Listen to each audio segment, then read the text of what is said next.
You're listening to the Product Coalition podcast with Jay Stansel. This is where product mastery happens. This is where careers are made. Welcome to the Product Coalition podcast. Let's go.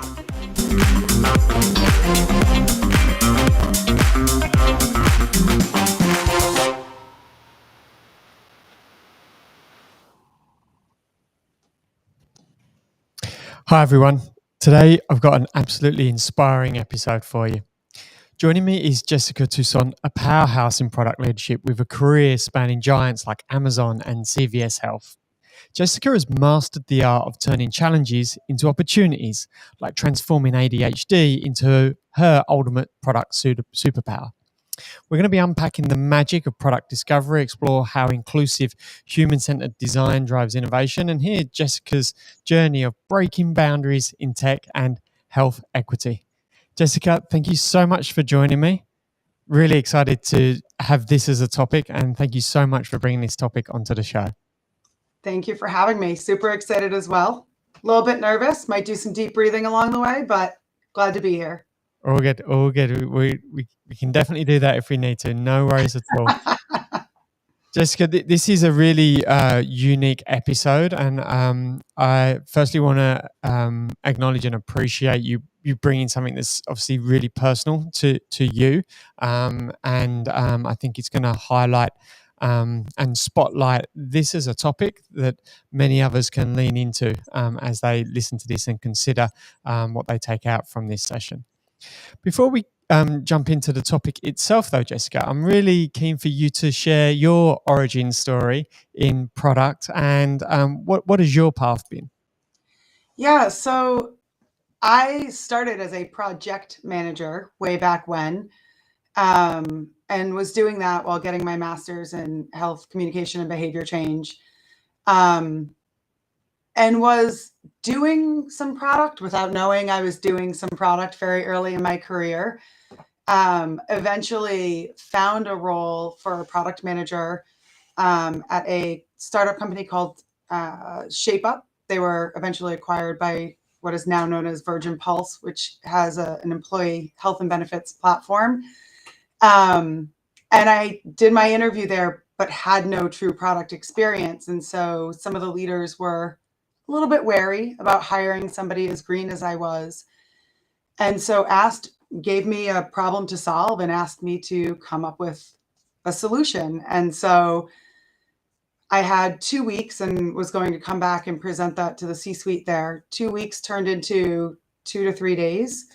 And like many ADHDers, though I didn't know it at the time, the pressure set in. And, really that's usually my kick in the butt to perform. So put together a proposal for a product on resilience. And that was my first foray into product management. From there, I've worked at a few different companies, CVS, Amazon, and Exact Sciences, to name a few. Love it. I love it. Everyone's journey is always unique. I appreciate that. And I think this is going to be really helpful context for later on as we get into the topic as well. So before I jump into some questions for you, Jessica, when we were briefing on this call, you shared a really personal story and as part of like why you wanted to bring this onto the show.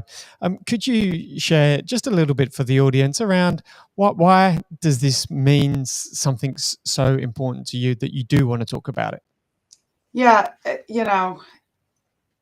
ironically, in my Instagram feed or my Facebook feed or something, about a week ago, I saw a video. It was a comedian talking about how the new coming out process is coming out as neurodivergent. And I giggled because the punchline essentially was the hardest part is pretending that you didn't know that the person who's telling you this actually had ADHD. For me, we've been going through the journey with my children. And as part of that, as a woman in my 40s, I am learning about it for myself as well.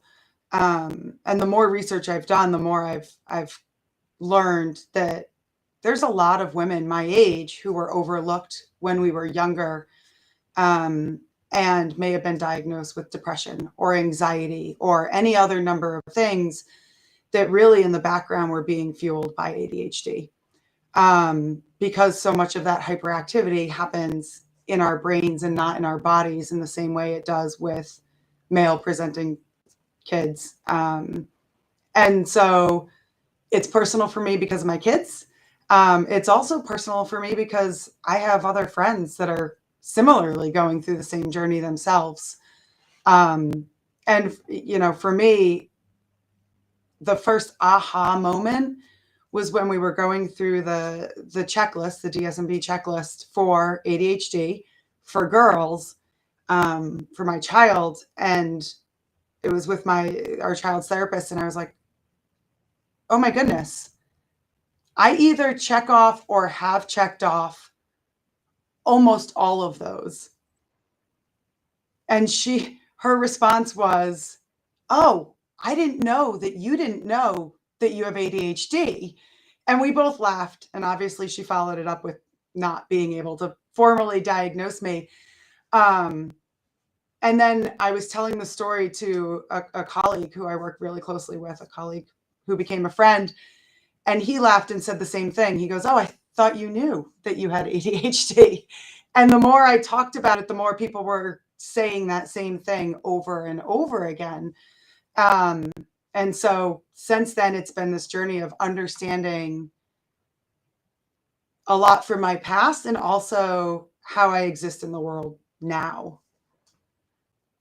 Wow. Wow.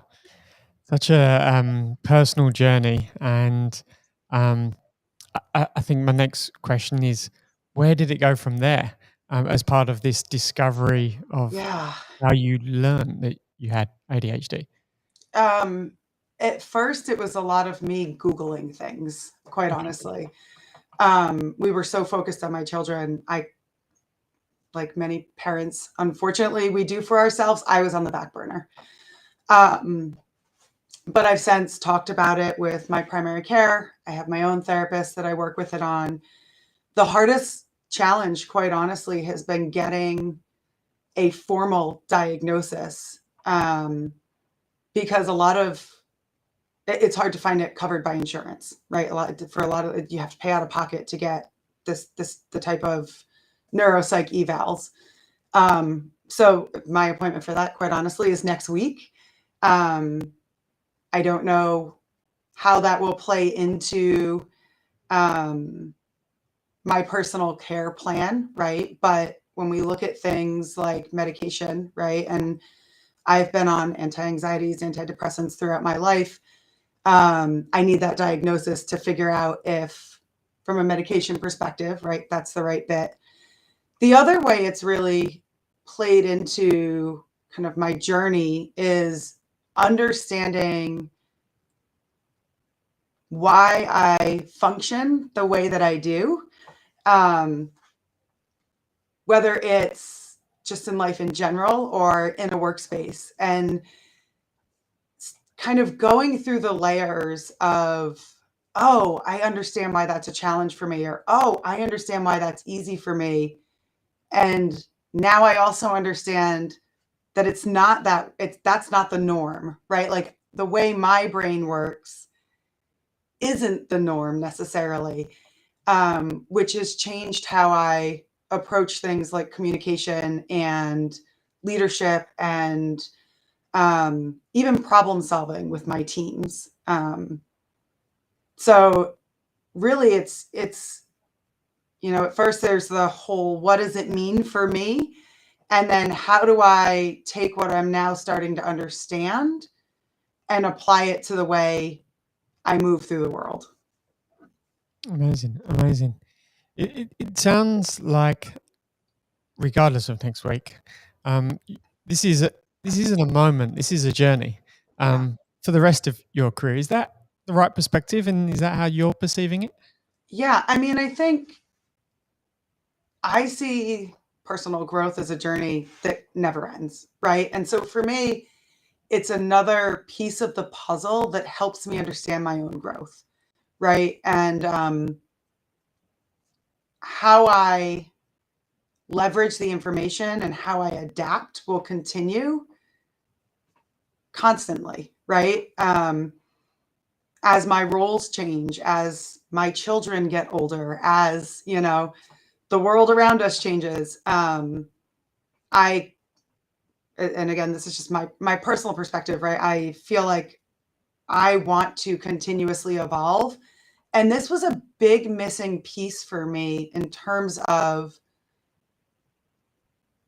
understanding why certain things were really challenging for me that I didn't realize weren't also challenging for everybody else, but also understanding where some things came incredibly easy to me, understanding that those were things that were challenging for folks around me, and how that really, that changes how I, work with my teams, how I communicate to executives, right? Like just that self-awareness really brings a lot of change to the way I do things. And, I still constantly catch myself. Perfect example. Interrupting is one of the major signs of a female with ADHD. I constantly have to like sit with a pen and try to like write things down or type notes on the side so that I'm not trying to jump in because my brain is 10 steps ahead of where everybody else is in the conversation. Nice, nice.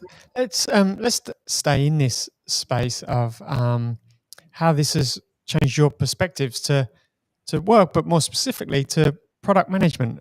What are you finding that either things that you've always done, but now you've got an understanding of why, or things that you've never done that you're now doing in new and exploratory ways?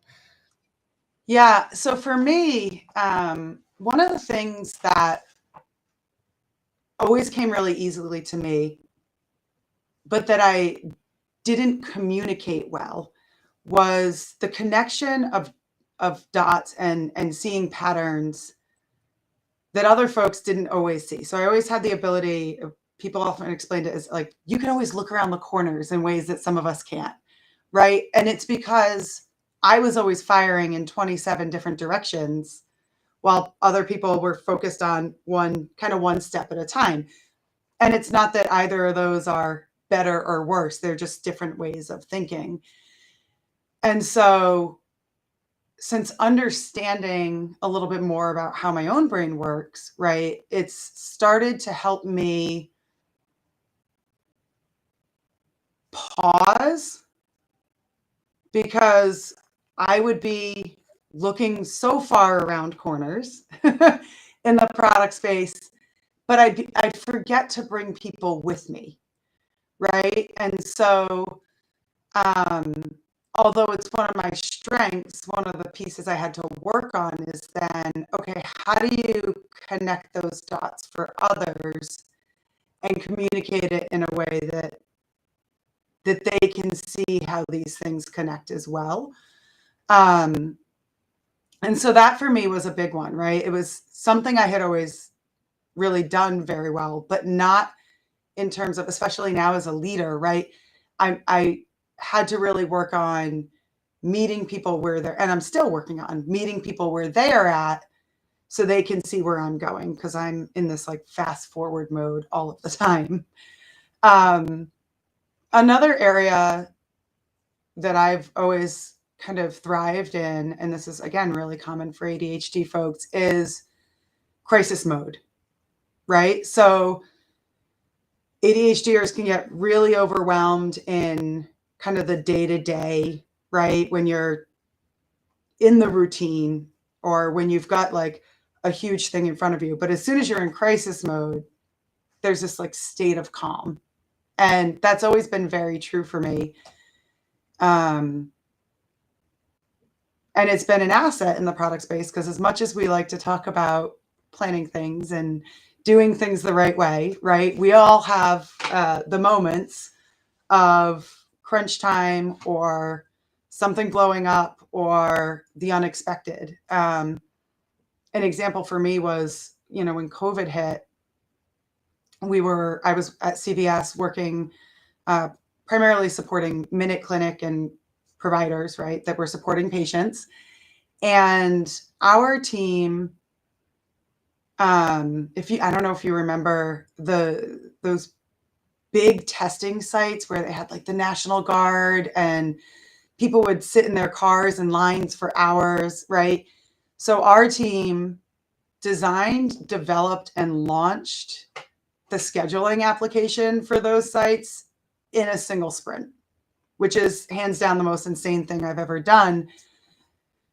And I was, there was a lot of the coordination and the, working with the execs who were talking to, the Department of Health and Human Services, and then bringing the information back to the team. And for me, that was like, I wouldn't call it a happy place, but like a very calm, I was able to steer the ship because all the dopamine, all that, right, like was firing. And similarly, like as a leader, right, part of your role as a leader is putting out fires. And so the ability to access that calm, but also now understanding how to carry that forward has been really helpful for me. So those are, a couple of examples. I've probably got more, but I'll pause because in true ADHD fashion, I could ramble on for 20 minutes. Yeah, it's fascinating. And I think there's so many points with the examples you've given there, Jessica, that have had maybe simplified labels put on them. So an example being works well under pressure is a label. People like to either give themselves or hear from others, etc. But what you're talking about is more than that. It feels like to me, it's not about the pressure of time. It's about the pressure of complexity and ambiguity and time and resource constraints and many levers, trying to find where to put all of the levers in order to make something work, as opposed to simply pressure being, can you get it done today or tomorrow, Right. which is how it often gets simplified. Right. And the ability to jump from that 10,000 foot view and then hyper focus on the details you need to focus on, and then jump back up to that kind of pattern looking 10,000 foot view ties into what you're saying about being able to align the pieces, right? The pressures, the pieces is really something I think that is one of the advantages of having a brain that works the way that mine does, right? Because I can fire in all those different directions at once. I can also then tie those different directions together. And again, for me, the next step that I had to take was tying it together in a way that others could absorb, right? And so that's been one of the kind of personal experiment. We talk about experimentation and product all the time, but a personal experimentation of, okay, how do I then communicate this? And I'll try it one way over here, and then I'll try it another way over there, and learning along the way about how others, as much as I was a communication degree, right, I'm still learning how to take what is happening in my brain and communicating it in ways that others can absorb. Especially, let's be honest, execs who they want the 10-second snippet. And again, my brain wants to tell you the 20-minute story. And so learning to tailor that down over and over. I do things like storyboarding for not just for storyboarding the story of a product, but I might storyboard a process, right, that we're trying to implement. How am I going to communicate this? And if I can't do it in 3 boards, then I'm saying too much. Jessica, at the start, I like the term you used, coming out. Can I ask, now you've been through that process with your professional network, and you're here talking to me today about this. Looking back at the steps you took, what would be your retro on that process of, what went well, what didn't, what would you do different? Yeah, I love that, a retro on the process. So what went well is I started with people I trusted, right? And part of that really for me was exploratory as well, because I was figuring out, is this really a thing? Is it obvious to others that it's a thing? And so, and apologies, I do have a cold. 1 second. No problem. 'Tis the season for colds. So starting with people I trusted that I could get good feedback from, and by good, I don't just mean encouraging, but honest feedback, was really important. I think what didn't go as well is communicating it to leaders. And I'm still, I still am figuring that out, right? Because there's the challenge of here's what you need to know about me, without wanting to put that burden on a leader who's already got so much to handle, right? And so what I've learned is, again, my short story of it is I have ADHD. And so here are the things that I am working on, and I will look for feedback from you on to make sure I'm getting you what you need, right? And that's still the learning process, right? And part of that's because each leader is different as well, that we work with across organizations. But saying sometimes I struggle to get to the point. So if you need me to boil it down more, just tell me to boil it down more, and I won't be offended. Or sometimes I'm thinking too far ahead, and if I'm too far ahead, say, hey, we need to back up to here, right? And also I've noticed that just by saying that out loud to the people I work with makes me more self-aware of when I do it, right? So more often than not, now what happens is I'll be the one that, oh, I'm jumping ahead. Let me back up, right? Because now by verbalizing it with others, it's made me much more aware of when I do it in certain circumstances. You spoke a bit there about managing up the communication. Is managing down to resources below you the same conversation, or is there a difference for you? I think it's the same. I try to make it the same. I think when I'm managing down, I have to help build the trust that people can do that, right? I think I don't like to, for better or worse, when you're managing down, you have a certain level of power, right? And so I try to acknowledge that, right? And say, first and foremost, I want you to be able to push back against me, because part of making good product is having the hard conversations. And that also goes for if I'm not communicating in a way that you need, if I'm not supporting in a way that you need, right?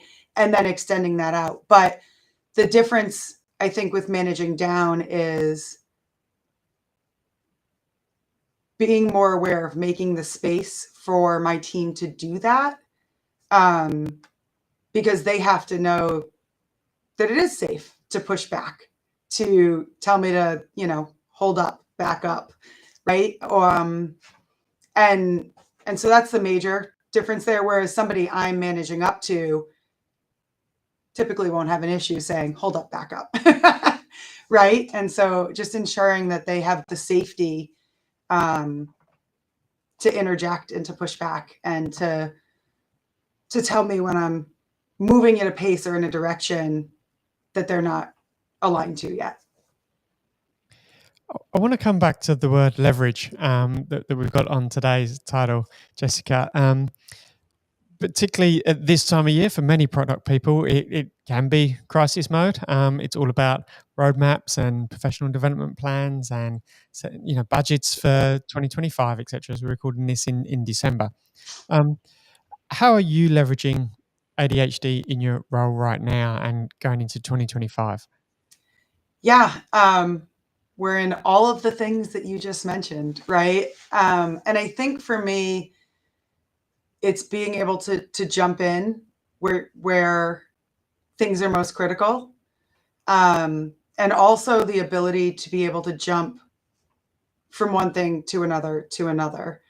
But also having to remember that when I'm doing that, that it's not always as easy for other folks that are knee deep in their 2025 roadmap, or, up to their eyeballs in performance reviews, right? That they're not able to make those jumps as quickly. And so my goal, and you'd have to ask my people whether I succeed or fail at it, but my goal is to jump in and figure out where I can fill the gaps, and where I can help us get to the finish line. And I think that, again, the advantage I have is the ability to jump from one thing to the other, to the other, to the other. And quite honestly, sometimes I function even better there than I do when I have to stay in the same space for 6 hours at a time. Right. So that's been a really big piece. I think just the kind of agility and the ability to pivot, right? That's a dopamine hit for my brain, right? So for me, I like that piece where I know other folks, right? We talk about our engineers a lot and how they're not typically the ones that want to be jumping into 27 different things. They really want to have the time and the space to focus on what they're doing. And so my role as a leader, and again, have to ask my team if I'm succeeding or not, but my goal as a leader really is to try to jump in so that there's less of that for the team, so they can focus on the pieces they need to focus on.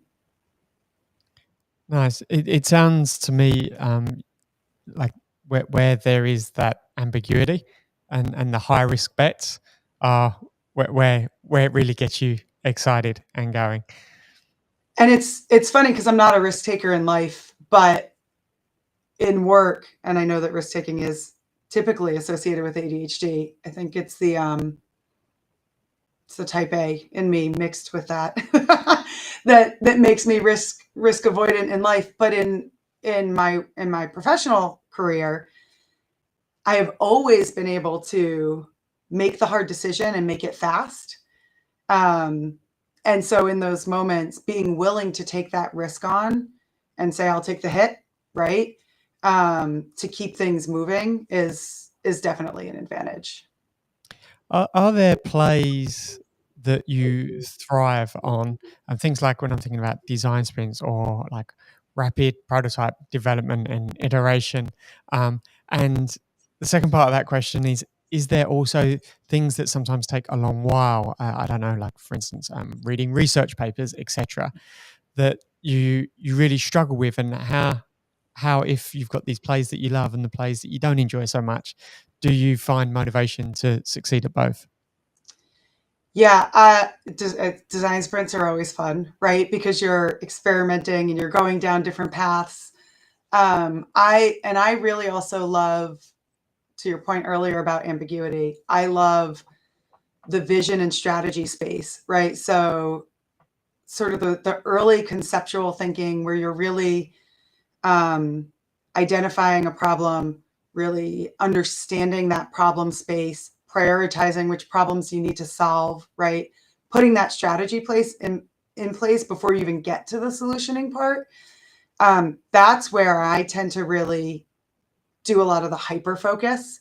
I nerd out on the research pieces. So for me, reading the research isn't hard because it's super interesting to me. The pieces that tend to be harder for me are the day-to-day things, the status updates, those sorts of pieces, right? The very kind of routine things. And the other thing that can be challenging as well is when you get in the weeds, not getting too in the weeds, right? And so being able to, one of the skills I had to learn was like knowing when to pull myself back from the hyper focus and the details. of problem solving something so that we actually just move forward, right? So we don't spin out on the vision and strategy.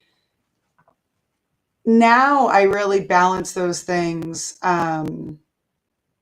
relatively easily. I think it's more because of the role I'm in now, so I don't have to get into the details unless my team needs me there, right? Unless it's critical, in which case I'm all in because it's critical, right? And a lot of my work really is at that higher level, that pattern identification, the strategic level, where I thrive. I think back when I was doing more of the on the ground product work, the way that I balanced it really, I think, showed up in the way I worked with the people around me, right? And so, although I didn't know I had ADHD for a long time, I was always big into the self growth and very self aware, and I had a good understanding of what I was good at and where I struggled. And so some of the things were hiring people that were strong in the areas that I wasn't, right? For me, that's always been a really big piece. I believe in hiring people that have different strengths because we balance each other. And not always because I'm delegating the work, but because they might give me like the kick under the desk, of like, hey, don't forget, right? And creating those partnerships with people that have the different strengths than I did. I think that was really the way that I survived. That the balance of where I thrived and where I struggled. I'm keen to know, Jessica, for either people looking for opportunities now that either have discovered their ADHD or are going on a journey to discover, or for yourself when you're looking at new opportunities in the future, what do you think you'll be looking for differently in position descriptions and job opportunities in the career that you weren't looking for before? Yeah, it's really interesting because you see a lot of roles now in the product space that are very focused and very niche. And I tend to be drawn to the ones that are more general, the ones that tend to be almost the roles themselves might seem a little bit more ambiguous, the ones where you're going to be touching a little bit of this and a little bit of that. And I think, I think it's one of the reasons I personally did really well at startups, because you have to take on more than what just your job description is, right? And so, there's AI product role for XYZ, very specific kind of thing. There are people that will do really, really well with those types of roles, right? Where you're really super focused and you're an expert in one particular area. I have always been a Jane of all trades, right? And so now I understand that part of that's because that's what brings my brain joy. And so looking for roles where you have the opportunity, and it might be from the product perspective. So maybe you're touching different types of products. It might be you're working with different types of users. So instead of being focused on just one customer journey, right, you've got several to consider. It might be working with different types of teams. But when I look at those job recs, for me, I look for a diversity of experience within the role, because that's that ability to again look at multiple different avenues, to tie dots from all different parts of the organization is what gets me excited. And when I'm excited about something, I can hyper focus, versus if I feel like I'm stuck in the day to day, it is a lot harder to get myself motivated to do the work that I enjoy doing. And that's so important. We all need that motivation. Jessica, thank you so much for this episode today. You've really put yourself out there, but the vulnerability you've expressed, the personal moments and processes and journeys you've been on. You've also shared so much detail, and I really do think that the audience will learn from this, whether it's from working with someone who has ADHD to working with someone who's going through discovering that they may have it, through to managing up, managing down, and personal experience as well. It's been really valuable and incredibly interesting for me. So thank you so much for bringing this opportunity to discuss this, not only as a topic, but also from a very personal angle. I really do appreciate the sincerity that you've brought into the conversations today. And I really appreciate you giving me the opportunity to talk about something like this. So glad to be here. Absolute pleasure. Thank you so much. For everyone watching, I hope you've really enjoyed this episode with Jessica and I as well. If you'd like to learn more about Product Coalition, please head over to productcoalition.com. Until the next episode, thank you very much. Wrap for today's episode of the Product Coalition podcast, hosted by Jay Stansel. Got questions or want to explore more topics? Connect with Jay on LinkedIn or join the ever-growing Product Coalition community on Substack. Thanks for listening.